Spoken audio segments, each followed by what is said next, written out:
Okay, so for the source, I want to make a selection of where the horse's mane would be, where it would grow from. So I'm going to change to this brush picking, so then I can get this kind of brush tool thing. And if you click this eye, it means that you won't select polygons on the other side on the neck there, just on here. So click and drag like that, and then hold shift. Use your middle mouse scroll to change the radius, or you can just do it there as well. I'm just doing it down the middle, so again hold shift. Oops. Control to remove.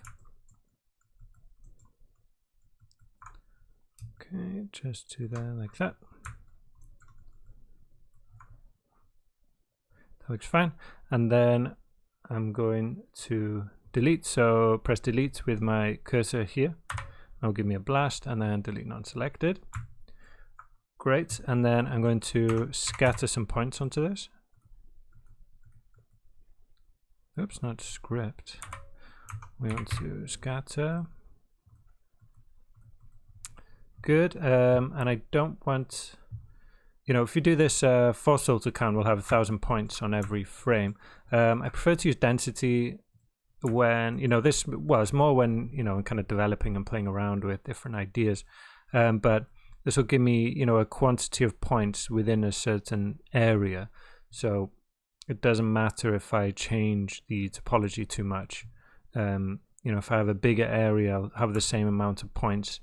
If I add more polygons to this, well, I'll show you. So so you can see kind of how many points we've got there in these polygons. And if I change the selection now and get a lot more, oops, if I just press shift and grab like all of this, press enter, you can see we've got roughly the same kind of, density of points, right? But if you do this the default way, which is force filter count, is going to spread those 1,000 points over the rest of the geometry. But anyway, a bit of a digression there. So I'm going to turn this back off and then press Control and just clean that up. Okay, press enter. So yeah, about 10,000 is pretty good. This number is pretty important, the quantity of points going into our simulation. And then I'm going to actually come into this will be changing per frame. Okay, you can see they're kind of changing because the topology is changing a little bit, but I want some movement, otherwise we'll have kind of lines, when they get sourced, they'll be sourced in every frame or subframe in the simulation. We'll have lines where they are, so I want them changing every frame or simulation frame, so $FF in here. Okay, and then they will change, the position will change every frame there, so that's good. And I want to trail. So trail will give me points behind, it will look at frames, previous frames, and merge them into your current frame up to a certain distance. So I want a trail length of 20, so it'll give me 20 extra frames. Now we're seeing those stripes, and to kind of bring these closer together, we use this trail increment and set that to 0.1, and that will bring them nice and close together.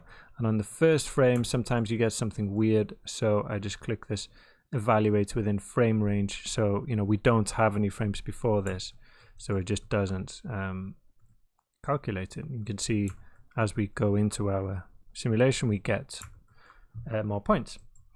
So that's pretty much our source. Let's drop a pop network